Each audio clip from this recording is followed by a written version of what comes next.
آیت نمبر ہے 25۔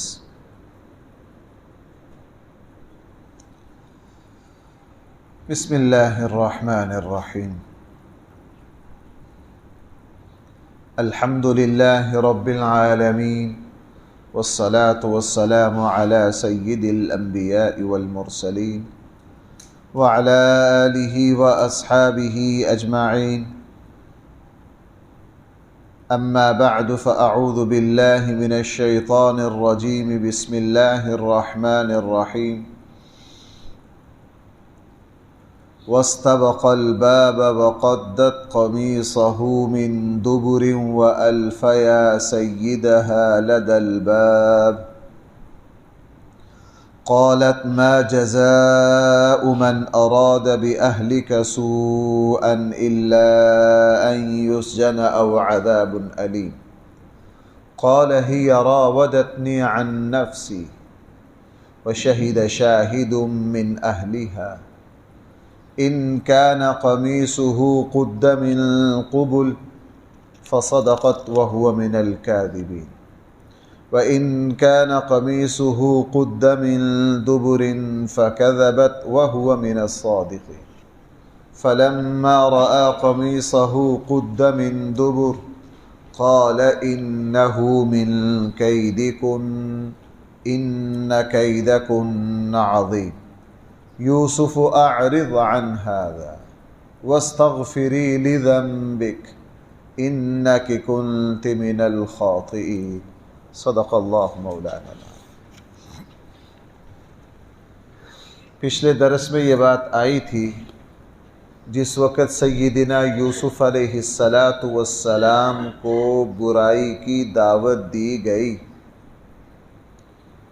تو حضرت یوسف علیہ السلام کو جیسے ہی اس نازک صورتحال کا سامنا کرنا پڑا، فوراً زبان سے جو مبارک کلمہ نکلا وہ یہ، معاذ اللہ، اے اللہ میں آپ کی پناہ میں آتا ہوں۔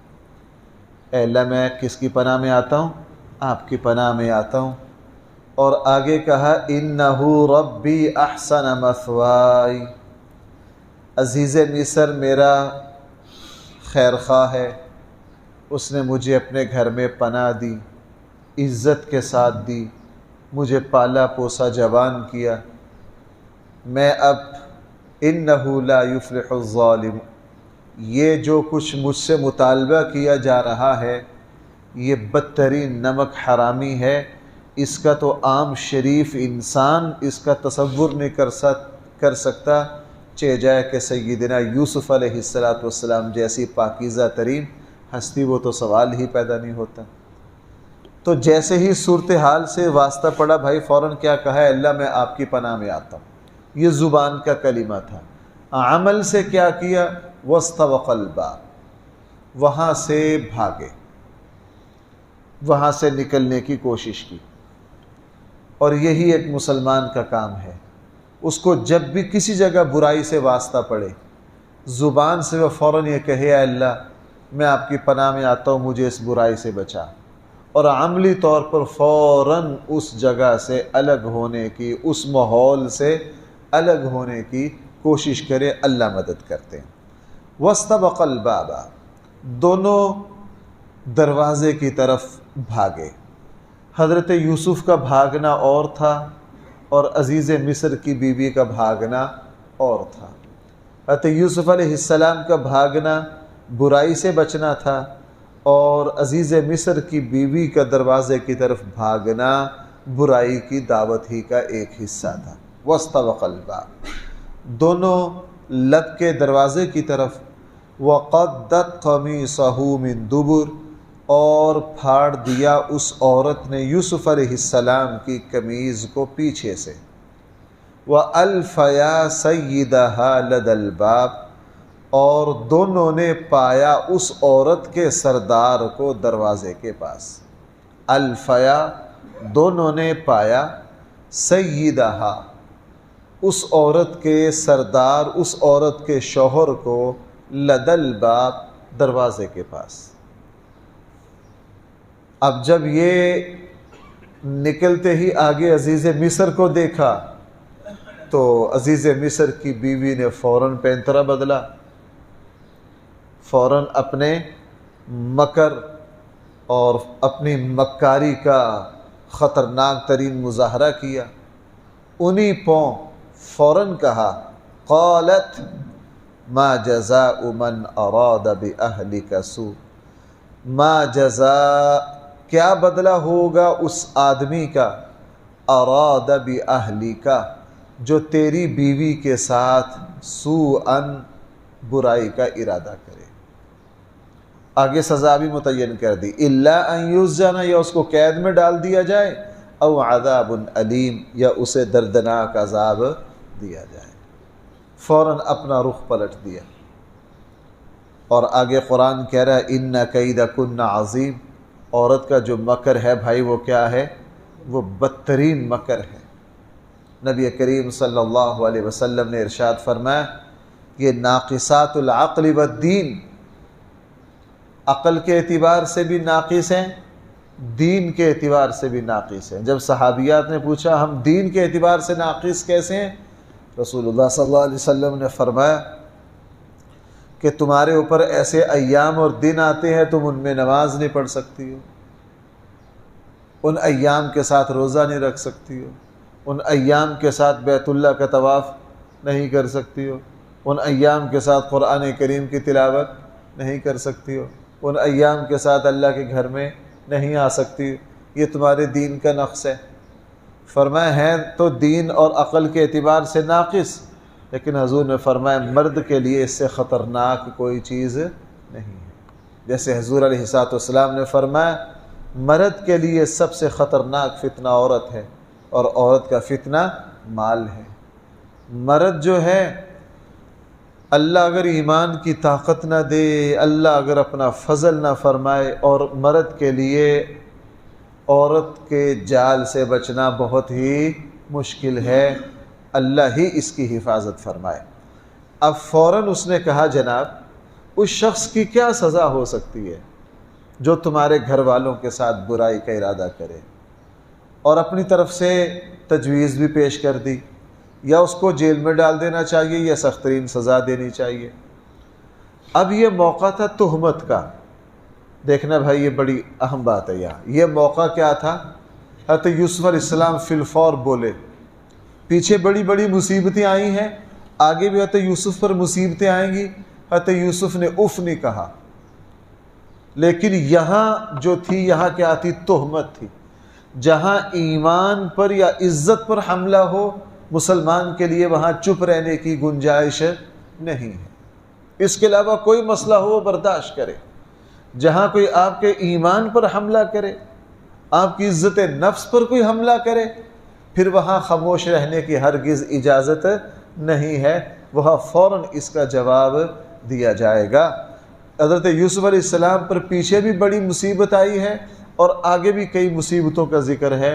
حضرت یوسف علیہ السلام نے، میں نے عرض کیا، اف نہیں کیا، اس کو برداشت کر گئے۔ اب جیسے ہی زلیخا نے، عزیز مصر کی بیوی نے عزت پر حملہ کیا، حضرت یوسف علیہ السلام فوراً بولے، انہوں نے کہا نہیں، ہی راودتنی عن نفسی، میں کوئی برائی میں مبتلا نہیں ہوا، ہی راودتنی عن نفسی، اسی نے مجھے گناہ کی طرف مائل کرنے کی کوشش کی ہے، اسی نے مجھے ورغلایا ہے، میری طرف سے کوئی برائی کا کوئی بھی اقدام نہیں ہوا۔ حضرت یوسف علیہ السلام نے فوراً، اب عزیز مصر حیران رہ گئے۔ وہ کس طرح حیران رہے؟ چونکہ عزیز مصر نے یوسف علیہ السلام کو پالا تھا، اور آدمی کو اندازہ ہو جاتا ہے۔ عزیز مصر یوسف علیہ السلام کو ایک عرصہ سے اپنے پاس رکھے ہوئے تھے، وہ حضرت یوسف علیہ السلام کی پاکیزہ ترین حالات، معاملات، ان کی عبادت، ان کا تقوی، ان کی طہارت، ان کی نورانی پیشانی سے جھلکنے والی شرافت، ہر چیز کو سمجھتے تھے، بندے کو اندازہ ہوتا اپنے دائیں بائیں کے لوگوں۔ تو اب یوسف علیہ السلام نے جب یہ کہا تو عزیز مصر فوراً سوچ میں پڑ گئے۔ ایک طرف بیوی ہے اور دوسری طرف وہ نوجوان ہے جس کی پاکیزگی، جس کے کردار، اعلیٰ ترین کردار کو دن رات دیکھتے ہیں۔ ابھی عزیز مصر اسی ادھیڑ بن میں تھے، اسی کشمکش میں تھے کہ کیا کریں، تو یہاں قرآن نے کہا وَشَهِدَ شَاهِدٌ مِّنْ أَهْلِهَا، کہ اس عورت کے، یہاں لفظ ہے اہلیہا، یہاں لفظ کیا ہے؟ اس عورت کے، اور یہاں بھی قرآن کریم بیوی کو کیا کہہ رہا ہے؟ میں بڑی مرتبہ اس دلیل پر آپ کی توجہ دلاتا ہوں، یہاں عزیز مصر کی بیوی کو قرآن کریم عزیز مصر کا کیا کہہ رہا ہے؟ اہل کہہ رہا ہے۔ اس سے پتہ چلا بیوی کیا ہے؟ اہل ہے۔ یہ دنیا کی بدترین بات ہے کہ جی نبی کریم صلی اللہ علیہ وسلم کی بیویاں جو ہیں وہ حضور کے اہل نہیں ہیں۔ بھلا یہ کوئی بات ہے؟ آپ ماشاءاللہ سارے اکثر حضرات وہ ہیں جو زندگی کا اہم حصہ گزارے ہوئے ہیں، اگر بیوی اہل نہیں ہے تو پھر کوئی بھی آدمی کے اہل و عیال میں نہیں ہے، گھر کی بنیاد ہی بیوی ہوتی ہے۔ بہرحال تو یہاں قرآن کہہ رہا ہے عزیز مصر کی بیوی کے اہل میں سے کسی شخص نے گواہی دی۔ اب وہ گواہی کس نے دی؟ قرآن نے تو کہا شاہد شاہد من اہلہا، اور احادیث میں مستدرک للحاکم وغیرہ کی، مستدرک للحاکم میں حضرت عبداللہ ابن عباس رضی اللہ عنہما اور حضرت ابو ہریرہ رضی اللہ عنہ، ان دونوں بزرگوں کا فرمانا یہ ہے کہ وہ گواہی دینے والا کوئی بچہ تھا۔ بھائی وہ گواہی دینے والا کیا تھا؟ کوئی بچہ تھا۔ اسی لیے اکثر مفسرین کی رائے ان حضرت عبداللہ ابن عباس اور حضرت ابو ہریرہ کے فرمانے کی وجہ سے یہ ہے کہ عزیز مصر کی جو بیوی ہے اس بیوی کے رشتہ داروں میں سے کوئی بچہ وہاں تھا جس کو ابھی تک صورتحال کا کوئی پتہ نہیں تھا۔ جب اس بچے تک گھر میں بات گئی تو اس کی زبان سے یہ نکلا کہ جناب ایسے کرو، کپڑا کو دیکھو آگے سے پھٹا ہے یا پیچھے سے، اگر پیچھے سے پھٹا ہے تو پھر دفاع کر رہے ہیں یوسف علیہ السلام، اگر آگے سے پھٹا ہے پھر دفاع کر رہی ہے عزیز مصر کی بیوی، پیچھے سے پھٹا ہے تو یوسف سچے ہیں، آگے سے پھٹا ہے تو عزیز مصر کی بیوی سچی ہے، اس کو دیکھ لیا جائے۔ اور جیسے ہی دیکھا تو بھائی کپڑا کہاں سے پھٹا تھا؟ ہاں۔ اور بھائی یہاں میں آپ سے ایک بات عرض کروں،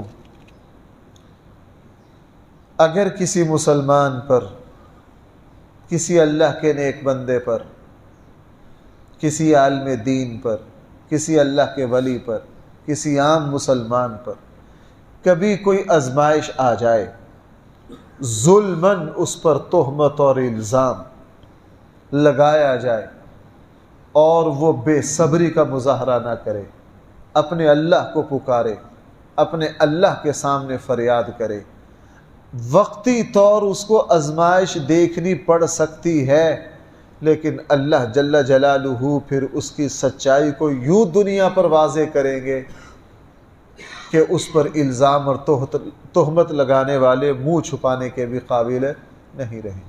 میں نے خود اپنی زندگی میں ایک نہیں دو نہیں ایسے واقعات دیکھیں، کسی عالم دین، کسی اللہ والے، کسی عام اچھے متقی پرہیزگار مسلمان پر کاروباری معاملات میں کسی بھی طرح سے اس پر الزام لگایا گیا، اس پر ظلم کیا گیا، وقتی طور اس انسان کو بہت تکلیف دیکھنی پڑی، لیکن اللہ جل جلالہ کا ایک طریقہ ہے، اللہ جل جلالہ پھر اپنے بندے کی بھائی کیا کرتے ہیں؟ مدد کرتے ہیں۔ اللہ تعالیٰ اپنے بندے کی، بھائی اسلام میں حضرت عائشہ رضی اللہ عنہا والا واقعہ اس سے بڑی دلیل نہیں ہے؟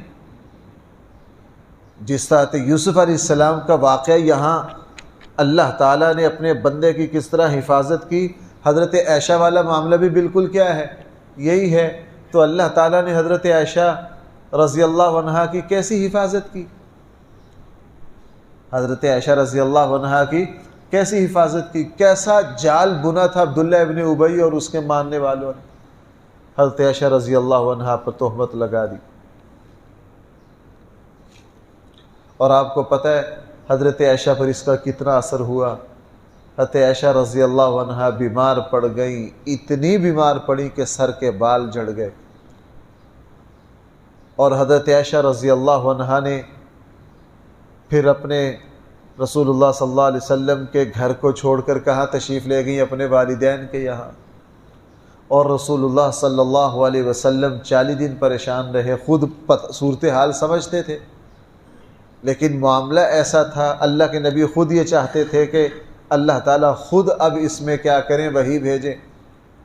اور اس موقع پر ایک مرتبہ تو مدینہ میں تلوار چلتے چلتے رہ گئی، جھگڑا ہونے کے قریب ہو گیا. 40 دن صحابہ اکرام پر یہ بڑے بھاری ہوئے. بھائی کس کی ذات کا معاملہ ہے؟ نبی کریم صلی اللہ علیہ وسلم کی ذات کا معاملہ. لیکن اللہ کی نبی کی زبان سے کوئی کلمہ نہیں نکلا. صبر کیا، میرا اللہ میری مدد کرے گا. بھائی 40 دن تھوڑے نہیں ہوتے، 40 دن تھوڑے نہیں ہوتے. پھر بھائی سورہ نور کی آیات آئیں. اللہ جل جلالہ نے حضور علیہ السلام اور حضرت عائشہ کی پاکیزگی کو بیان کیا کہ نہیں؟ ہاں، پاکیزگی کو بیان کیا. حضرت عائشہ خود حیران رہ گئیں اور ساری زندگی خوشی سے کہا کرتی تھی، مجھے یہ تو توقع تھی، امید تھی کہ میرا اللہ میری پاکی بیان کرے گا، لیکن میں نے کبھی اپنی قسمت کو اتنا اونچا نہیں سمجھا تھا کہ اللہ تعالیٰ میری پاکیزگی کو قرآن کا حصہ بنا دیں گے، اور وہ بھی 10 آیتیں اتاریں گے. کتنی ایسے آیتیں اتاریں گے؟ 1 نہیں، 2 نہیں، 3 نہیں، 4 نہیں. اب اس کی لذت کا تو حضرت عائشہ ہی کو پتہ ہے نا. حضرت عائشہ رضی اللہ عنہا جب یہ 10 آیتیں پڑھتی ہوں گی یا نماز میں سنتی ہوں گی تو ان کو کیا لذت آتی ہوگی، اس کا تو پتہ، اس کا اندازہ تو بھائی وہی لگا سکتے ہیں. بہرحال اب یہاں دیکھیے کیا قال ہی راودتنی. حضرت یوسف علیہ السلام نے فرمایا ہی راودتنی عن نفسی، اسی نے مجھے پھسلانے کی کوشش کی ہے. وشہد شاہد من اہلہا، عزیز مصر کی بیوی کے رشتہ داروں میں سے کسی گواہی دینے والے نے گواہی دی. اس نے کیا کہا؟ ان کان قمیصہ، اگر یوسف علیہ السلام کی قمیص قد من قبل، آگے سے پھاڑ دی گئی ہے، فصدقت، اگر وہ آگے سے پھٹی ہے، فصدقت، تو عزیز مصر کی بیوی سچی ہے. وَهُوَ مِنَ الْكَاذِبِينَ، اور یوسف علیہ السلام جھوٹوں میں سے ہیں. وَإِنْ كَانَ قَمِيصُهُ، اگر یوسف علیہ السلام کا کپڑا قمیص قُدَّ مِن دُبُرٍ، کہاں سے پھٹا؟ پیچھے سے. فَكَذَبَتْ، تو بھائی پھر کون جھوٹ بول رہی ہے؟ زلیخا. وَهُوَ مِنَ الصَّادِقِينَ، یوسف علیہ السلام کن میں سے ہیں؟ سچوں میں سے ہیں. فَلَمَّا رَآ قَمِيصَهُ، جب لوگوں نے، عزیز مصر نے دیکھا حضرت یوسف علیہ السلام کے کرتے کو، قُدَّ مِن دُبُرٍ، وہ بھائی کہاں سے پھٹا تھا؟ پیچھے سے. اور عزیز مصر نے فوراً کہا اِنَّهُ مِن كَيْدِكُنْ، اوہو یہ تو ان عورتوں کے مکر میں سے ایک مکر ہے، یہ تو عورتوں کے مکر میں سے ایک مکر ہے. یہ تو میری بیوی نے خود گناہ کر کے ایک چال چلی ہے. اور آگے عزیز مصر کی زبان سے کیسا کلمہ اس نے کہا، ان کیدکن عظیم، ان کا مکر جو ہے وہ بہت بڑا ہے. ان کا مکر جو ہے، یہ جو ہے نا ان کیدکن عظیم، اس میں راجے تو یہی ہے کہ یہ عزیز مصر کی بات ہے. کچھ مفسرین کی رائے یہ ہے کہ ان کیدکن عظیم والا جو ٹکڑا ہے یہ اللہ کا ارشاد ہے، یہ عزیز مصر کی بات نہیں ہے. اور بھائی قرآن کریم جب کسی کی بات کو ذکر کر کے اس کی تردید نہ کرے تو اس کی ایک حیثیت ہوتی ہے. لہٰذا یہ جملہ بالکل ٹھیک ہے، ان کیدکن عظیم، کہ عورتوں کا جو مکر ہے وہ بہت، وہ بات جو کہی گئی ہے نا کہ شیطان کا جو مکر ہے، قرآن نے کیا فرمایا؟ وہ کیا ہے؟ ضعیف. وہ بھائی کیا ہے؟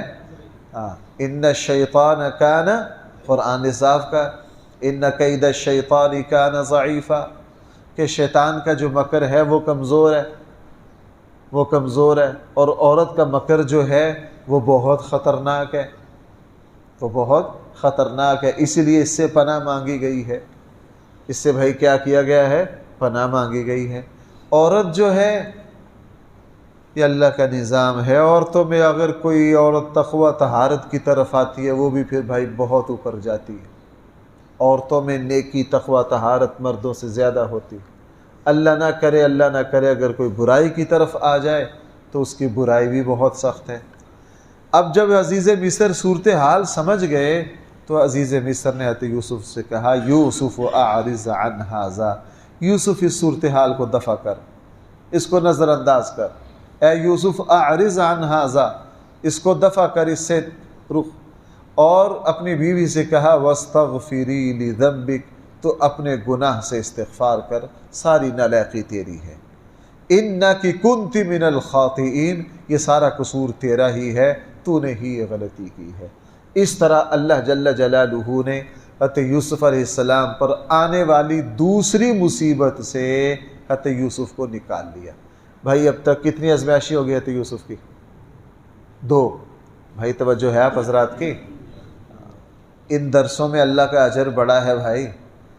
یہ فجر کی نماز اور یہ جو درس ہیں، یہ 2.5 مہینے سال کے مشکل ترین ہیں. چھوٹی راتیں ہیں، نیند پوری نہ ہونا، اس میں انشاءاللہ اللہ بہت اجر دے گا. اگست میں جا کے پھر رات بڑھنا شروع ہوتی ہے، پھر صورتحال ٹھیک ہو جاتی ہے. بھائی یہاں تک حضرت یوسف پر کتنی آزمائشیں ہو گئیں؟ 2. پہلی آزمائش یہ آئی کہ بھائیوں نے کہاں پھینکا، وہ بھی بہت سنگین تھی، بہت خطرناک تھی. لیکن دوسری اس سے زیادہ خطرناک تھی. دوسری کیا تھی؟ اس سے زیادہ خطرناک تھی. اب تک حضرت یوسف پر 2 آزمائشیں آ گئیں اور اللہ تعالیٰ نے بہت ہی اپنے فضل کے ساتھ حضرت یوسف علیہ السلام کو پوری حفاظت کے ساتھ دونوں سے نکال دیا. اور اب آگے 2 آزمائشیں، ایک چھوٹی ایک بڑی، حضرت یوسف پر مزید آ رہی ہیں. یہاں 4 آزمائشیں ہیں. اللہ تعالیٰ یوسف علیہ السلام کو چاروں سے نکالیں گے. اللہ تعالیٰ ہم سب کو صحیح فہم عطا فرمائے. الحمدللہ رب العالمین والصلاة والسلام علی سید الانبیاء والمرسلین وعلی آلہ واصحابہ اجمعین. ربنا آتنا فی الدنیا